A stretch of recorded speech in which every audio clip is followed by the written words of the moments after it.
Hello friends, मैं शुभम यादव आपके अपने YouTube channel study with Shubham पर एक बार फिर से आप सभी का स्वागत करता हूं। फ्रेंड्स, इस वीडियो हम देखेंगे कि एसएससी ट्यूब जो अपना वीकली टेस्ट लेता है उसका एक वीडियो सॉल्यूशन। ये वीकली टेस्ट नंबर 36 है। चलिए फ्रेंड्स, हम अपने पहले क्वेश्चन पर चलते हैं।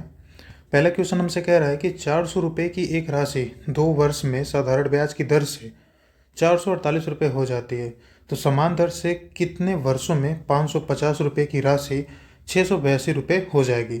फ्रेंड्स, इस क्वेश्चन में हम पहले देखेंगे कि रेट क्या है। रेट 400 रुपये क्या है और 2 वर्षों में हमारा हो जा रहा है 448, यानी 2 वर्षों में साधारण ब्याज कितनी आई है 48, तो एक का कितना हो जाएगा 24। तो यहाँ से हम देख लेंगे कि 24 रेट बराबर हमारा हो जाएगा 24 गुणे 100 बटे 400। तो यहाँ से हमें दिख रहा है कि ये रेट हमारा आया है 6%। रेट हमारा आया है 6%।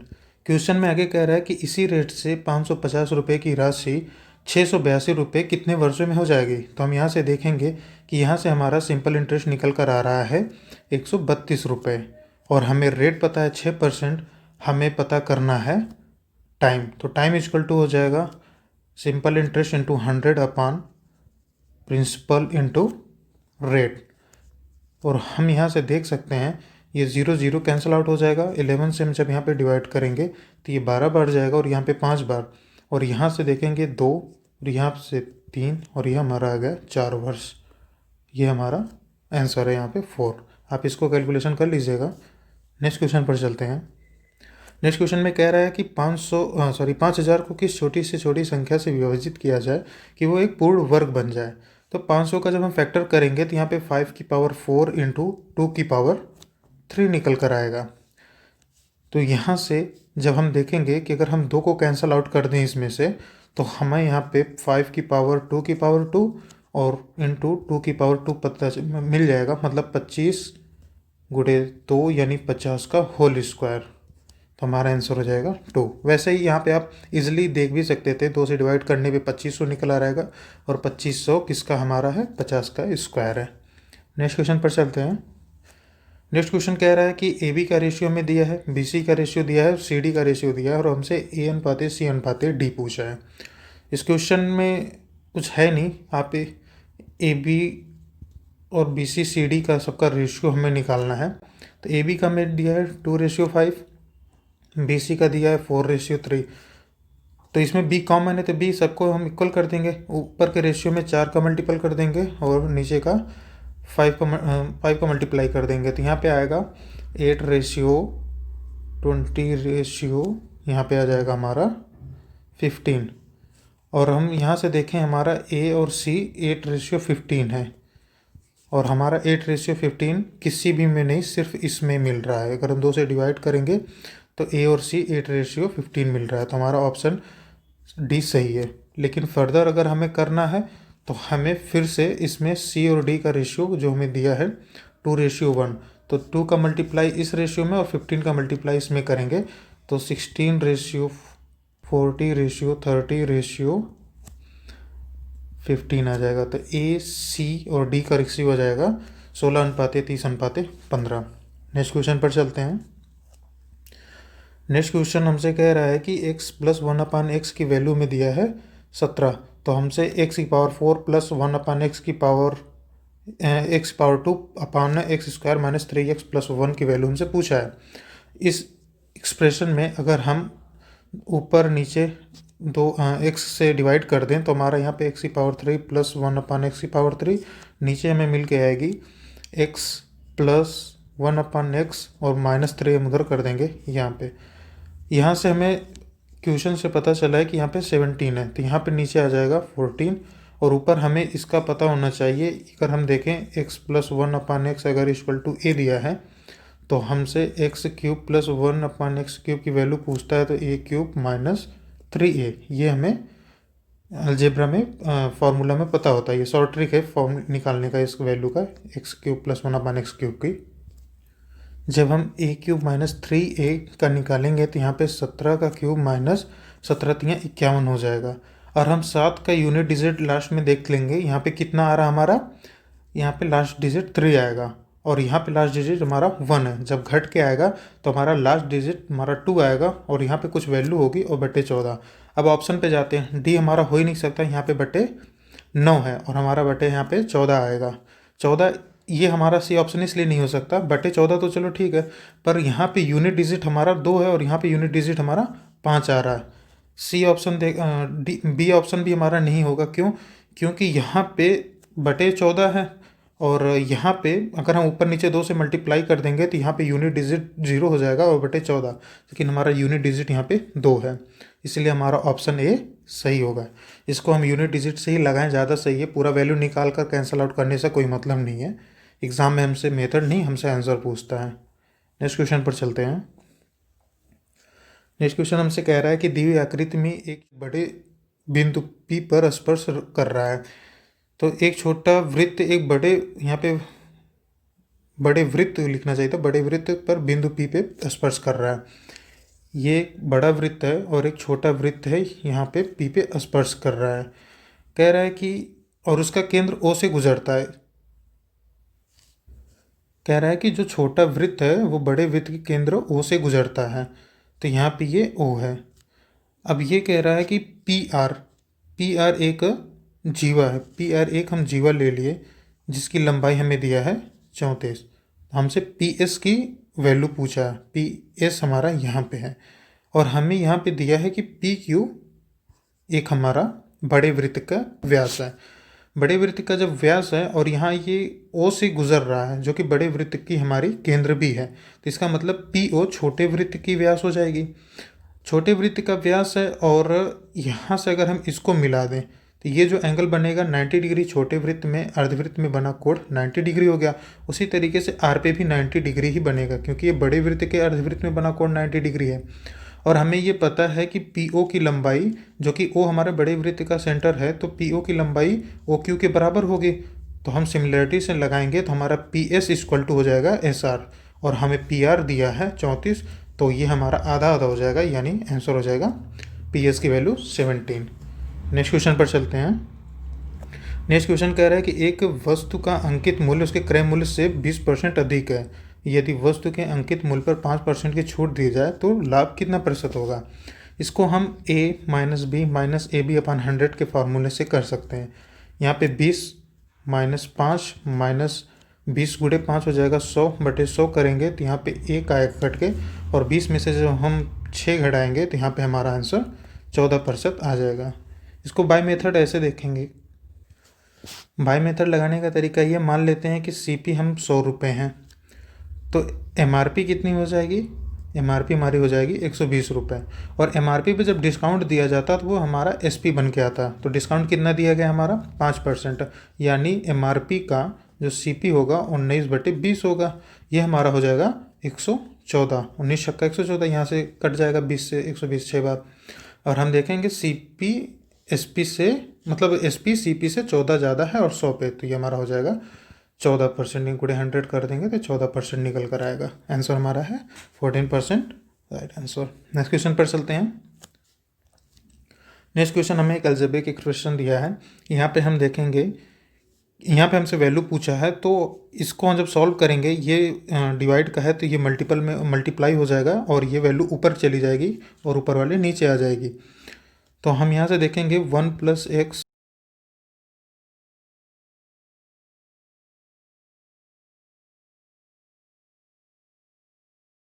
और ये जब मल्टीप्लाई होगा तो ये ऊपर चली जाएगी और ये x² नीचे आ जाएगा, गुणे x 1 माइनस हो जाएगा x। अब हम इसका मल्टीप्लाई इसमें करेंगे तो ये हमारा आएगा 1 माइनस x², तो ये हमारा कैंसिल आउट हो गया। x से यहाँ पे कट जाएगा और बचा ये कट जाएगा, तो यानी अल्टीमेट हमारा बच रहा है 1/x। इजी क्वेश्चन है, आप कर लेंगे। नेक्स्ट क्वेश्चन पर चलते हैं। नेक्स्ट क्वेश्चन कह रहा है कि यदि कार बनाने में लगने वाला कुल समय 300 घंटे हैं तो रंग और ढांचे के लिए कुल कितने समय या कितने घंटे लगेंगे? तो ये पूरा हमारा कार बनाने में लगने वाला समय है, ये हमें दिया 300 घंटे, यानी 100% की वैल्यू है हमारा 300। और हमसे पूछा क्या? रंग और ढांचे। रंग हमारा है 13 और ढांचा है हमारा 22%। ये हमारा टोटल हो जाएगा 35% की वैल्यू पूछा है, तो 1% की वैल्यू हमारी 3 आ जाएगी। 35% की गुणा कर देंगे तो 105 घंटे आ जाएगा। हमारा आंसर सी हो जाएगा। नेक्स्ट क्वेश्चन पर चलते हैं। नेक्स्ट क्वेश्चन कह रहा है कि यदि सीट के लिए कुल समय 192 घंटे हैं तो शीशे के लिए क्या समय है। सीट हमारा कहाँ है, सीट यहाँ हमारा 6% की वैल्यू हमें दिया है 192, हमसे 8% की वैल्यू पूछा है। इसी क्वेश्चन है, यहाँ से काटेंगे तो हमारा आ जाएगा 32 और 8 का जब 8% है तो 8 का मल्टीप्लाई करेंगे तो हमारा हो जाएगा 256। नेक्स्ट क्वेश्चन पर चलते हैं। नेक्स्ट क्वेश्चन कह रहा है कि यदि इंजन और पहियों के लिए कुल समय हमारा 127.5 घंटे हैं तो ढांचे और शीशे में लगे गए समय का अंतर क्या है। तो हम देख लेते हैं इंजन और पहिया। इंजन यहाँ है और पहिया हमारा यहाँ है, यानी 51% का हमें दिया है 127.5, और हमसे पूछा है कि फ्रेम का और ग्लास का। फ्रेम हमारा है 22% और ग्लास है हमारा 8%। जब डिफरेंस इसका देखेंगे तो यह हमारा आ जाएगा 14% की वैल्यू हमसे पूछा है। तो यहाँ से जब हम इसको काटेंगे तो 17 से काटेंगे, 17 तियाँ 51, 17 सत्ते 119 और 17 पच्चे 85। यहाँ से जब हम देखेंगे पॉइंट में है तो ये कट करेंगे तो ये हमारा आ जाएगा 2.5, यानी 1% की वैल्यू हमारी है 2.5, तो 14% की वैल्यू हो जाएगी हमारी 5/2 × 14 करेंगे तो यह आ जाएगा हमारा 35 घंटे। डिफरेंस हमसे पूछा था तो 35% हमारा डिफरेंस आया।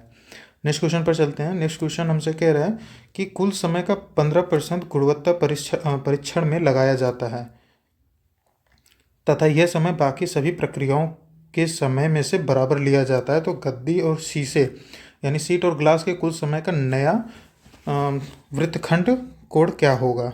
ठीक है, हम ये टोटल हमें पता है कितना है, ये हमारा 100%। हम मान लेते हैं कि ये जो 100% है टोटल 100 घंटे के बराबर है, और एक नया ऐड किया जा रहा है कैटेगरी, वो हमारा है गुणवत्ता परीक्षण का, और वो है 15% समय लेता है। तो यानी ये हो गया 15%, और ये जो 15% है सभी में से इक्वली लिया जाता है। तो सभी कितने हैं, ये 6 हैं। तो एक से कितना लिया जाएगा, 15/6 यानी 2.5 घंटा लिया जा रहा है। 15/6 यानी 2.5 घंटा लिया जा रहा है। तो हमसे पूछा है कि गद्दी और शीशे का कुल नया समय क्या है, तो सब में से 2.5 घंटे लिया जा रहा है, तो यानी इन दोनों में से टोटल मिला के 5 घंटे लिया जाएगा। और गद्दी और शीशे का हमारा है, यहाँ से देख सकते हैं ये 14 और 8 और 6 ये 14 हैं। जब 14 में से 5 घटेगा तो ये 9 आएगा, और हमसे पूछा है कि इसका वृत्तखंड कोण क्या होगा। तो यानी 9% है तो 9/100 गुणे 360। जब इसको हम गुणा करेंगे तो ये हमारा आ जाएगा 324, और बटे 10 है तो यानी 32.4। ये हमारा आंसर है। नेक्स्ट क्वेश्चन पर चलते हैं। नेक्स्ट क्वेश्चन कह रहा है कि एक गेंदबाज 5 मैचों में इतना औसत रन बनाता है, 45 औसत रन है, और अन्य 4 मैचों में 15.75 रन बनाता है औसत। तो 9 सभी मैचों में यानी 9 मैचों में गेंदबाज द्वारा औसत रन क्या है। तो 5 इंटू ये 5 मैचों का कुल रन हो गया, प्लस 4 का मल्टीप्लाई जब इसमें करेंगे तो 75 × 4 300, यानी 2 अंक पे 0 हो गया, तो ये 3 है हमारा शेष हाशिए में आ जाएगा, और 15 चौका 60, यहाँ पे 63 हो जाएगा, बटे 9, 9 पचे 45, 9 सत्ते 63, यहाँ पे 25 और 7 32, ये हमारा एवरेज आ जाएगा। नेक्स्ट क्वेश्चन पर चलते हैं। नेक्स्ट क्वेश्चन हमसे कह रहा है कि x² + 1/2 into x² + 1/x² minus 2 in bracket x - 1/x minus 8 की वैल्यू 0 है, तो हमसे x - 1/x की 2 मान पूछा है। तो यहाँ से हम देख सकते हैं कि 2 कैंसिल आउट हो जाएगा, और यहाँ से x - 1/x इक्वल टू, हम अगर a ले लेंगे तो x² + 1/x² इक्वल टू हो जाएगा हमारा a² + 2। यहाँ से अब हम इसकी वैल्यू यहाँ पे रख देंगे तो ये हमारा हो जाएगा a² + 2 माइनस इसकी वैल्यू हमने a मानी है, तो ये हमारा हो जाएगा a, और ये -4 हो जाएगा क्योंकि हमने 2 सभी से कैंसिल आउट कर दिया, तो बराबर 0। तो यहाँ से हमें इक्वेशन मिल जाएगा x² - a - 2 बराबर 0। जब इसको हम सॉल्व करेंगे तो एक में आएगा a - 2, दूसरे में आ जाएगा a + 1 इक्वल टू 0। तो यहाँ से a बराबर 2 आएगा और a बराबर -1 आएगा। पहला ऑप्शन हमारा सही है। नेक्स्ट क्वेश्चन पर चलते हैं। नेक्स्ट क्वेश्चन हमसे कह रहा है कि in bracket sec a - 1/sec a + 1 को सिंप्लीफाई करना है, यहाँ से अगर हम वैल्यू रखेंगे ना तो हमें हमेशा दो वैल्यू, मतलब ये ऑप्शन ये और ऑप्शन 45, अगर एक वैल्यू हम 45 रखते हैं तो ये दो ऑप्शन हमें मिलेंगे। तो ये ज़्यादा टफ क्वेश्चन नहीं है, आप इसको बिना वैल्यू के बाय मेथड कर रहे हैं तो ज़्यादा सही है। ऊपर नीचे हम अगर sec a-1 से मल्टीप्लाई कर देंगे तो ये हमारा sec a-1 का होल स्क्वायर आ जाएगा और नीचे हमारा tan स्क्वायर a का फार्मूला हो जाएगा। और जब ये ब्रैकेट ये अंडर रूट हटेगा तो यहाँ पे ये sec a-1 upon tan a आ जाएगा। और जब हम सिंगल इसको सॉल्व करेंगे तो यानी sec a upon tan a-1 upon tan a करेंगे तो ये हमारा आ जाएगा cosec a। आप करके देख लीजिएगा, कैंसिल आउट हो जाएगा और ये 1 अपान tan a ऊपर चला जाएगा, cot a हो जाएगा। ये हमारा आंसर हो जाएगा ए। नेक्स्ट क्वेश्चन पर चलते हैं। नेक्स्ट क्वेश्चन कह रहा है कि एक बस 21 किलोमीटर प्रति घंटे की प्रारंभिक गति से चलना आरंभ करती है और अपनी गति में वो प्रत्येक घंटे 3 किलोमीटर प्रति घंटे की वृद्धि होती है। 252 किलोमीटर की दूरी तय करने के लिए वो कितने घंटे का समय लेगी। इसको हम एपी के सम के फार्मूले में कर लेंगे। हम मान लेते हैं वो n घंटे ले रहा है और टोटल डिस्टेंस हमारा क्या है 252, यानी 252 इक्वल टू n/2 2a, यानी यहाँ पे ये 42 हो जाएगा प्लस n-1 और d हमारा जो डिफरेंस है ये 3 आ जाएगी। इसको जब हम सॉल्व करेंगे तो यहाँ से 2 का मल्टीप्लाई हो जाएगा, ये 504 n इन ब्रैकेट यहाँ से मल्टीप्लाई करेंगे तो -3 इसमें से निकलेगा तो ये 39 हो जाएगा प्लस 3n और ब्रैकेट बंद। और यहाँ से अब हम n, यानी जब हमने घंटा माना है यहाँ पे आवर्स माने हैं, n की वैल्यू अगर हम यहाँ से ऑप्शन सी उठाएंगे तो ये हमारा सेटिस्फाई हो जाएगा। बाकी एक मेथड और है, अगर हम इसको बाई ऑप्शन ही लगाएं तो हम ये मान लें कि हमारी जो गति की जो हमारी स्पीड है वो बढ़ नहीं रही है, हमारी कांस्टेंट है और हम मान लेते हैं वो 21 ही किलोमीटर से चल रहा है।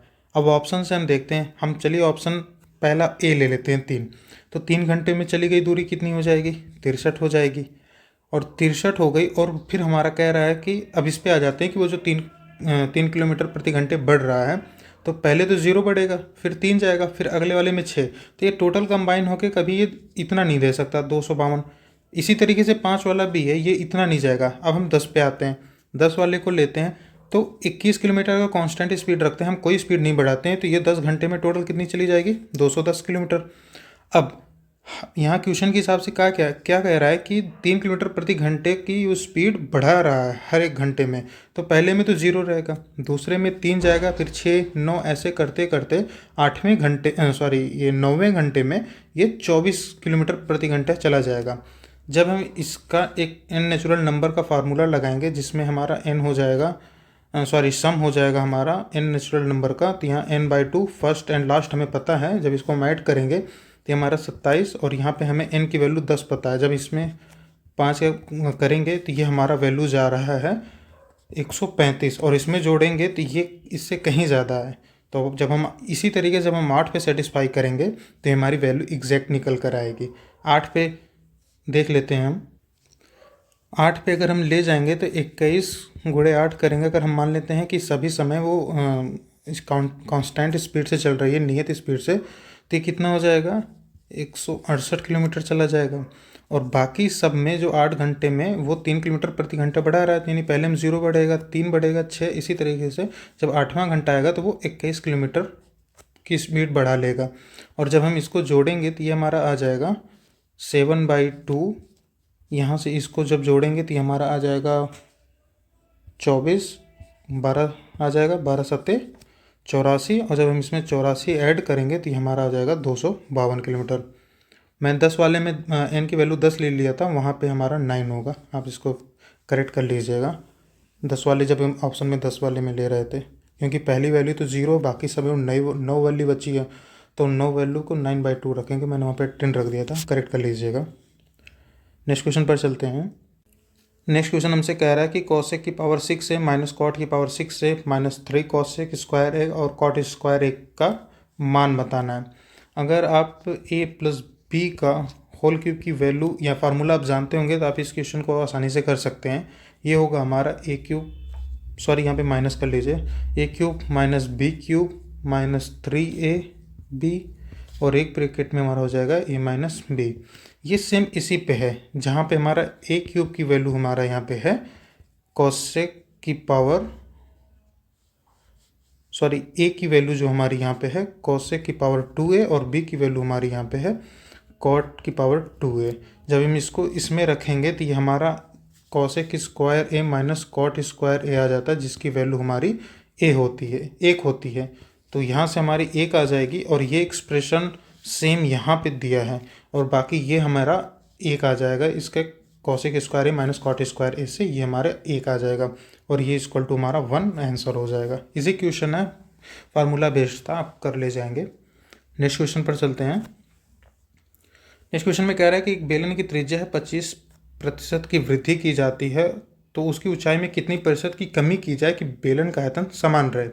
बेलन का आयतन आपको पता होना चाहिए पाई आर स्क्वायर एच होता है, यानी आर को 2 बार वो बढ़ाएगा, यानी 25% को जब हम फ्रैक्शन में करेंगे तो 1/4 आएगा, यानी कोई चीज़ 4 से 5 हो रही है, फिर ये 4 से 5 हो रही है, यानी टोटल वो कितना हो रही है 16 से 25। आयतन को सेम करने का मतलब है कि यहाँ से हमें 25 का मल्टीप्लाई और यहाँ पे 16 का मल्टीप्लाई करेंगे। 16 16 से कटेगा, 25 25 से कैंसिल आउट होगा, तो यानी 1 आ जाएगा। तो अब इसका मतलब ये है कि जो ऊंचाई हो 25 से 16 करना है, तो कम कितना हो रहा है 9, कितने पे 25 पे। जब आप परसेंटेज में चेंज करेंगे तो ये हमारा आ जाएगा 36%। नेक्स्ट क्वेश्चन पर चलते हैं। नेक्स्ट क्वेश्चन कह रहा है दूध और पानी के 80 लीटर मिश्रण में 10% दूध है। मिश्रण में पानी की प्रतिशतता को 80% बनाने के लिए कितना दूध मिलाना पड़ेगा। इस क्वेश्चन को जब कभी भी ऐसा क्वेश्चन आए तो आप इतना यहाँ पे देखा करिए, यहाँ पे कह क्या रहा है, पानी मिला रहा है या दूध। यहाँ पे कह रहा है दूध मिला रहा है, तो आप सभी को दूध में देखिए, यहाँ पे पहले में कितना था 10%, और जब दूध मिलाएगा तो वो जो दूध मिलेगा उसमें दूध की मात्रा कितनी होगी 100%, और जब एवरेज जो निकल कर आ रहा है उसमें कितना हो जाएगा दूध, ये पानी की प्रतिशतता दी तो यानी पानी दूध आ जाएगा हमारा 20%। जब हम इसको मिश्रण के तरीके से लगाएंगे तो यहाँ पे 80 और यहाँ पे ये 10, और ये हमारा इनिशियल वैल्यू होता है और ये हमारा ऐड किया हुआ वैल्यू होता है। अब हम यहाँ पे देख रहे हैं 80 की वैल्यू तो 80 ही दिया, इसका मतलब 10 लीटर दूध ऐड कर रहा है। नेक्स्ट क्वेश्चन पर चलते हैं।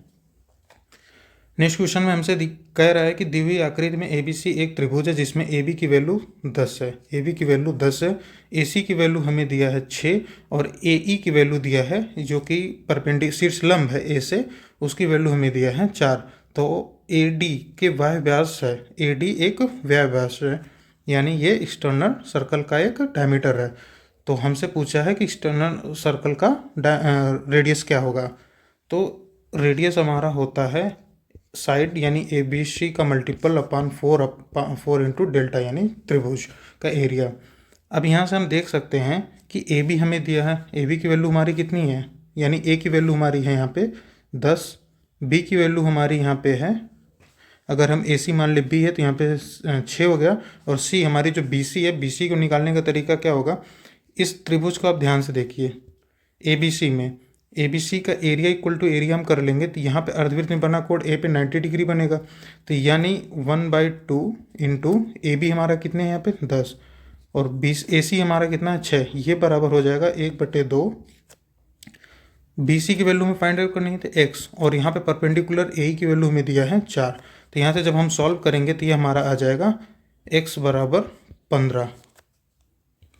तो यहाँ पे हम वैल्यू रख देंगे, हमारा जो BC की वैल्यू निकल कर आया है 15 और 4, और हमें त्रिभुज का एरिया पता है, त्रिभुज का एरिया ये है हमारा, तो यहाँ से हमें पता निकल कर आ रहा है क्या हो 30, यहाँ से 30 निकल कर आएगा। तो 6 25 30, 5 हो गया, 5 3 15, और यहाँ से देखेंगे तो ये 15/2 हमारा आ रहा है, जिसका हम काटेंगे तो 7.5, हमारा ऑप्शन B सही है, ऑप्शन B 7.5। इसी क्वेश्चन था, आपको फार्मूला बेस्ड था ये भी। नेक्स्ट क्वेश्चन पर चलते हैं। एक व्यक्ति 1 रुपये में 25 कलम खरीदता है और 1 रुपये में वो 15 कलम बेच देता है, तो इसको परसेंटेज प्रॉफिट बताना है। तो यानी एक पेन का दाम कितना हो जाएगा 1/25, ये हमारा इसका CP हो गया, और बेच कितने में रहा है एक कलम को बेच रहा है 1/15, ये हमारा इसका SP हो गया। हम रेशियो देख लेते हैं, तो ये 15 का यहाँ पे और 25 का यहाँ पे मल्टीप्लाई हो जाएगा, तो ये हमारा आ जाएगा, और फिर 5 से कैंसिल आउट करने पे तो ये हमारा 3:5 आ जाएगा, यानी 3 रुपये की चीज़ वो 5 रुपये में बेच रहा है, यानी 2 का प्रॉफिट हो रहा है, और 3 पे हो रहा था, यानी 2/3, यानी 66 से 2/3%। 2/3 को जब आप परसेंटेज में चेंज करेंगे तो ये वैल्यू निकल कर आएगी। नेक्स्ट क्वेश्चन पर चलते हैं। नेक्स्ट क्वेश्चन में कह रहा है कि tan a की वैल्यू दिया हमें 1/2 और tan b की वैल्यू हमें दिया है 1/3। तो tan 2a प्लस b की वैल्यू हमसे पूछा है। तो tan 2a प्लस b में इसको जब हम एक्सप्रेट करेंगे तो tan 2a plus tan b upon 1 minus tan 2a tan b है, ये हमारा फार्मूला निकल कर आएगा। अब यहाँ पे हम देख रहे हैं कि हमारा tan 2a दिया है और tan 2a की वैल्यू हमारे पास कहीं नहीं है, तो पहले हमें tan 2a की वैल्यू निकालनी पड़ेगी। tan 2a बराबर हो जाएगा 2 tan a upon 1 minus tan square a। तो 2 tan a हो जाएगा, tan a की वैल्यू तो हमें दिया ही है, तो 1/2 हो जाएगा, 1 माइनस 1/4 हो जाएगा। तो यहाँ से हमें tan 2a की वैल्यू आ जाएगी 4/3। और जब हम यहाँ पे रखेंगे tan 2a की वैल्यू 4/3 और tan b की वैल्यू हमें दिया है 1/3, 1 माइनस 4/3 इंटू 1/3, ये देखें ऊपर आ जाएगा 5/3 और नीचे हमारा आ जाएगा 5/9।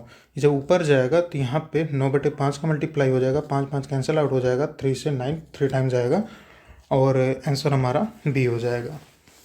नेक्स्ट क्वेश्चन पर चलते हैं। क्वेश्चन में कह रहा है कि 60 सेंटीमीटर लंबी एक जीवा एक वृत्त के केंद्र से 16 सेंटीमीटर दूरी पे है, तो हमें रेडियस बताना है। ये हमारा वृत्त हो गया और ये सेंटर हो गया। कह रहा है कि जो जीवा की लंबाई है वो हमारा 60 सेंटीमीटर है और केंद्र से इसकी दूरी हमारी 16 है। 16 दूरी है, जिसका मतलब ये परपेंडिकुलर है और परपेंडिकुलर जब जीवा पे पड़ता है केंद्र से तो इक्वल डिस्टेंस में डिवाइड करता है, यानी ये वैल्यू हमारी कितनी हो जाएगी 30। हमसे रेडियस पूछा है तो हमें पाइथागोरस से लगा लेंगे इसको, पर हमें ट्रिपलेट पता होना चाहिए, कम से कम जो बेसिक ट्रिपलेट है उसे पता होना चाहिए। 2 से अगर हम इसको काट दें तो यहाँ पे 8 और 15, 8 15 और 17 का हमारे ट्रिपलेट होता है, तो 2 से हमने काटा था तो यहाँ पे 2 का मल्टीप्लाई भी होगा, तो हमारा आंसर 34 निकल कर आ जाएगा। रेडियस हमारा 34। नेक्स्ट क्वेश्चन पर चलते हैं। नेक्स्ट क्वेश्चन हमसे कह रहा है कि in bracket 1 plus x upon x minus in bracket x upon 1 plus x की वैल्यू हमें 1/√6 दिया है, तो एक्स की वैल्यू क्या होगी, इसे ऑप्शन से ही आप देख के लगा सकते हैं, इसमें कुछ करने की ज़रूरत भी नहीं थी। ऑप्शन 2 को अगर हम यहाँ पर रखेंगे तो √3/2 टोटल में रहेगा, माइनस टोटल में √2/3। जब इसको आप सॉल्व करेंगे तो ऊपर 3 - 2 और नीचे इन ब्रैकेट 6 आ जाएगा, 1/6 इसकी वैल्यू हो जाएगी।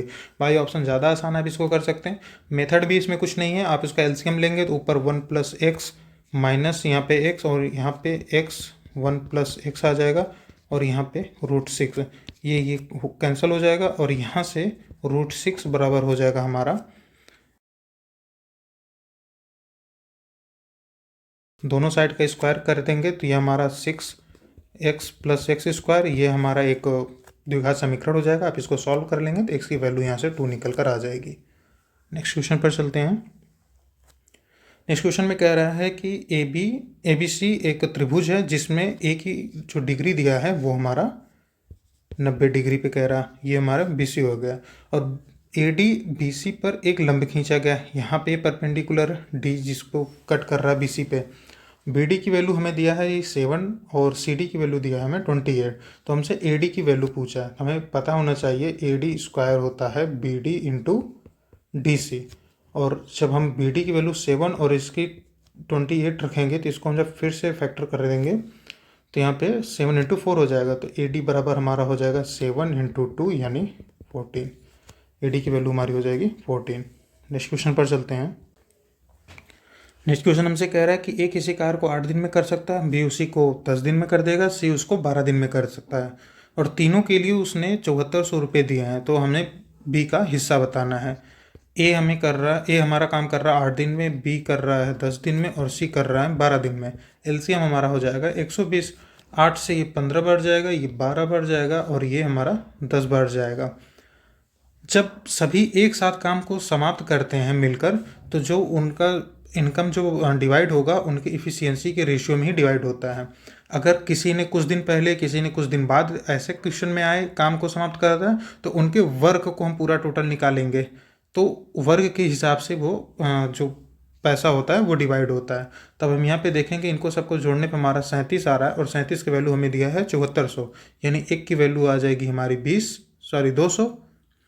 तो हमसे पूछा किसका है, B की वैल्यू, तो B की वैल्यू जब 12 में 200 का गुणा करेंगे तो 2400 हमारा आंसर आ जाएगा।